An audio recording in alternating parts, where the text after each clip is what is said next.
하나님의 말씀은 베드로전서 1장 14절에서 16절의 말씀입니다.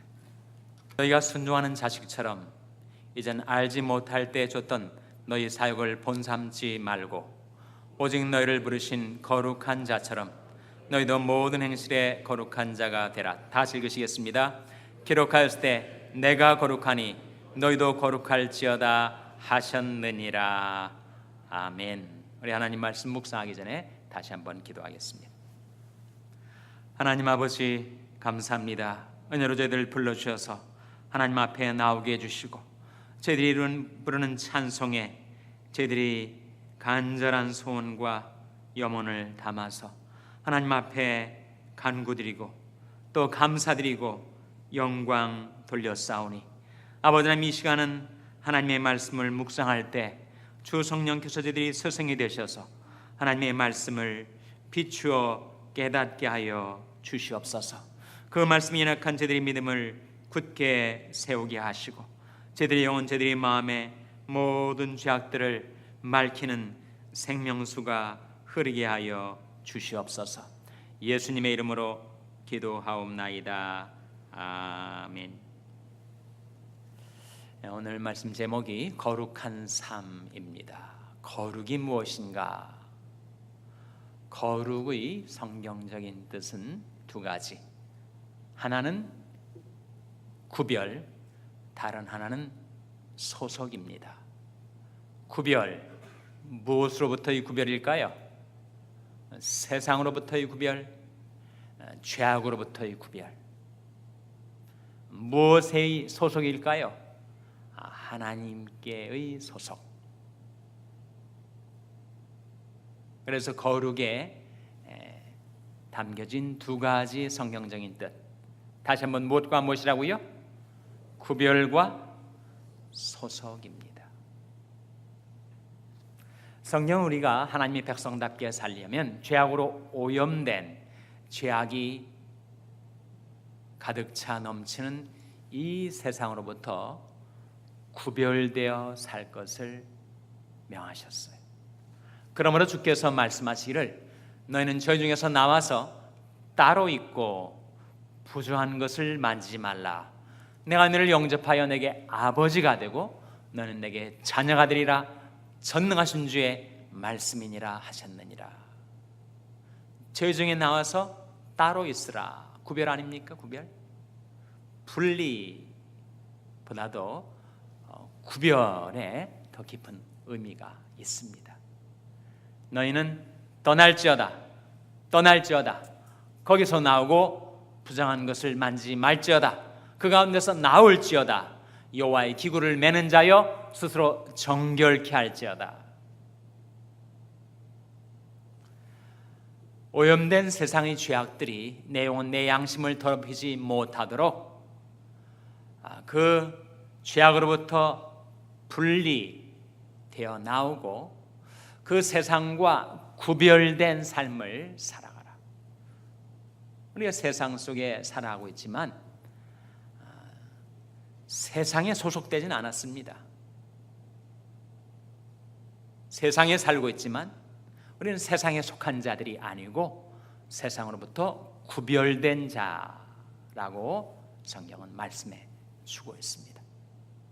거룩에 담겨진 또 다른 뜻, 구별과 더불어 소속입니다. 어느 시대나 그렇겠지만 특별히 현대인들에게 있어서 가장 절실한 필요는 소속감이라고 하죠. 소속감.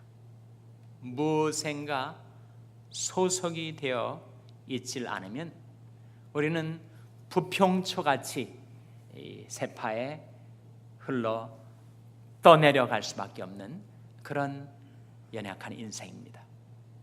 가정에 속해 있든지 교회에 속해 있든지 어느 기관, 어느 조직에 속해 있어야 거기에 안정감을 찾을 수가 있는데 우리가 진정 소속돼야 할 것, 그것은 바로 주님께 속해 있어야 되죠. 하나님께 속해 있어야 합니다. 그것이 거룩의 뜻이에요. 세상으로부터 구별되어 하나님께 속해 있는 자, 주님 안에 거하는 자, 소속감이 분명해서 로열티, 충성심을 평생 유지할 수 있게 되는 것이 바로 거룩한 삶이라 하는 거죠. 과연 인간이 거룩해질 수가 있는가? 오늘 본 말씀은 우리에게 엄청난 요구를 하고 있는데 바로 15절 16절에 나온 말씀이죠. 다시 한번 읽겠습니다. 베드로전서 1장 15절 16절 말씀 같이 읽습니다. 시작. 오직 너희를 부르신 거룩한 자처럼 너희도 모든 행실에 거룩한 자가 되라. 기록하였을 때 내가 거룩하니 너희도 거룩할지어다 하셨느니라. 내가 거룩하니 너희도 거룩할지어다. 하나님이 거룩하신 것처럼 우리도 거룩한 삶을 살라라는 명령인데 너무 엄청난 요구 아닙니까? 그 표준, 하나님의 거룩하심의 표준에 도달하는 삶을 살라 명하셨으니 정말 우리가 감당하기 어려운 높은 명령입니다.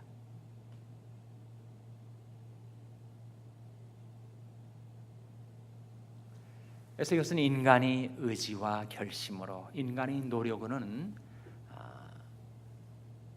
도달하기 어려운 높은 표준. 그래서 우리가 불렀던 찬송처럼 우리로 하여금 거룩한 삶을 살아갈 수 있게 돕는 자원이 있다 하는 것이요. 첫째는 예수님의 피, 둘째는 하나님의 말씀입니다.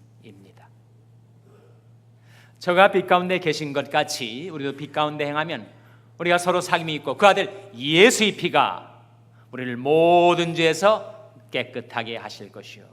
예수님의 피가 죄로 더러워진 나의 영혼, 내 마음, 내 양심을 깨끗게 씻어내는 생명수가 된다는 것입니다. 둘째는 하나님의 말씀. 저희를 진리로 거룩하게 하옵소서. 아버지 말씀은 뭐라고요? 진리니이다. 어디에 나온 말씀이에요? 이 말씀은, 중요한 말씀은 주소를 좀 기억하시라 했는데 다행히 외우기가 쉽습니다. 요한복음 짝장절인데 장과절이 같습니다. 요한복음 17장 17절. 여러분 개인적인 기도 가운데서 그 말씀을 의지하고 사용하세요. 하나님, 죄로 제 마음, 제 양심이 더러워졌으니 하나님께서 저를 거룩하게 해 주시옵소서. 예수님이 기도 아니었습니까? 저희를 진리로 거룩하게 하옵소서. 아버지 말씀은 진리니이다. 그래서 사람이 거룩하게 되는 것이 두 가지. 하나는 예수님의 피로, 다른 하나는 하나님의 말씀으로.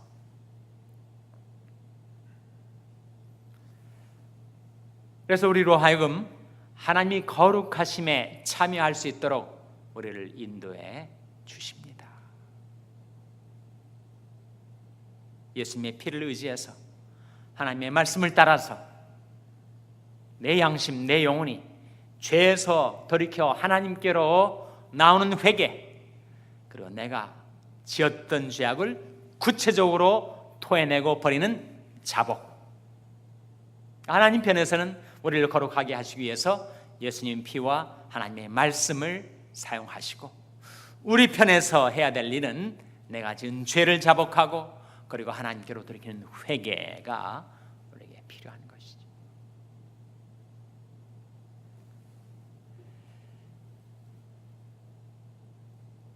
주초 문제가 그리스도인의 경건 생활에 장애물이 되는 것이 사실입니다. 그러나 주초 문제보다 훨씬 더 질이 나쁜 죄들이 많습니다.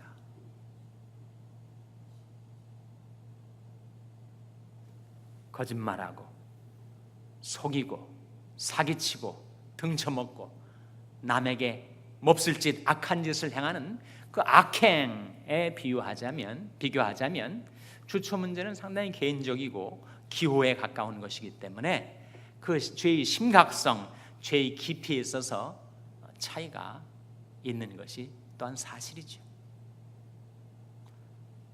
그것을 전제하고서도 그러나 여전히 주초 문제가 해결되지 않으면, 술, 담배 문제가 해결되지 않으면 우리 경건생활은 늘 나도 모르게 뭔가에 걸려 넘어지고 하나님의 은혜로 받았던 경건의 능력을 상실하게 되고, 우리 신앙생활이 꾸준하게 물론 신앙에 부침이 없을 수는 없겠지만 큰 방향은 하나님이 거룩하심에 동참하기 위해서 나가는 삶이 되어야 될 텐데, 그 문제가 해결되지 않으면 더 굴곡과 기복이 심해집니다.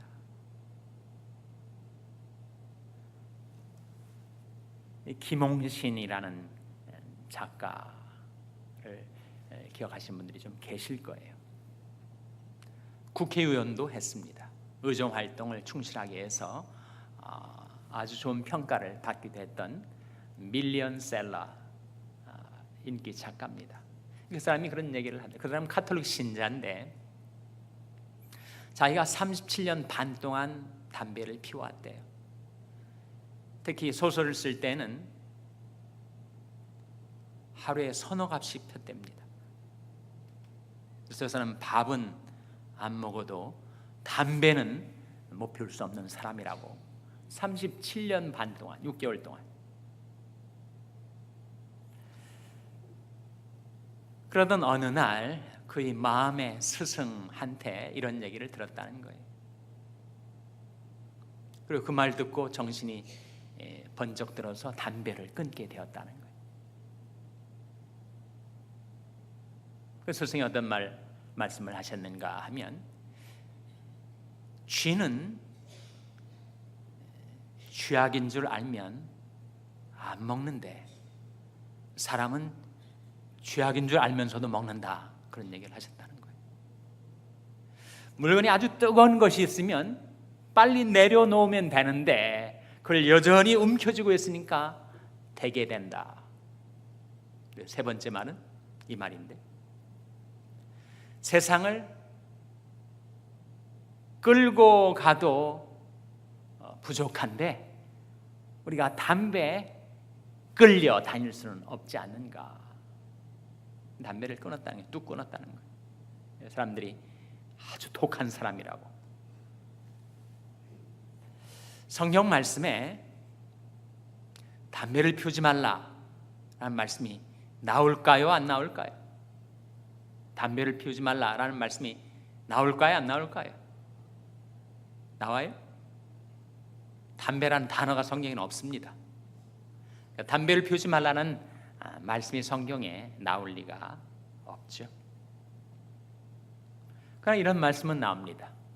고린도전서 6장 12절 말씀에 모든 것이 내게 가나 모든 것이 유익된 것이 아니요 모든 것이 내게 가나 내가 아무에게도 제재를 받지 않기를 원하노라. 이 사도 바울이 말인데,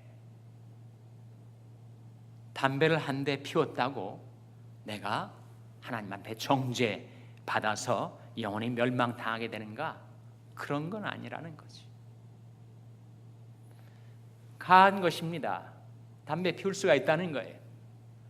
그러나 그것이 유익된 것인가 하는 것은 또 다른 문제. 모든 것이 가나 모든 것이 유익된 것이 아니요 모든 것이 내게 가나 내가 아무에게도 제재를 받지 않기를 원하노라. 이 말씀이 뜻이 뭘까요? 내가 담배에 의해서 끌려다니지 않겠다. 술이나 담배의 기운에 사로잡히지 않겠다. 그것이 나의 주인이 되고 내가 거기에 끌려다니는 그런 삶을 살지는 않겠다. 술 한 잔 마실 수 있고 담배 한 대 피워 물 수 있겠지만 나중에는 그것에 중독이 돼서 그것에 사로잡혀 가지고 내가 거기에 끌려다니고 그것에 제재를 받지는 않겠다. 영어 성경은 이렇게 번역을 합니다. I'll not be brought under the power of any. 내가 그 어느 것의 힘 아래로도 끌려다니진 않겠다. 그것이 우리의 자유인으로서의 그리스도인의 삶의 모습 아닙니까? 우리는 세상 그 어느 것에 의해서도 매이지 않는 자유인이 되게 해주셨습니다. 그리스도께서 우리로 자유케 하려고 자유를 주셨으니 그러므로 굳세게 서서 다시는 종의 멍에를 매지 말라. 주님이 우리에게 주어주신 말씀의 멍에 말고는 내가 그 어떤 멍에도 내가 거부해야지.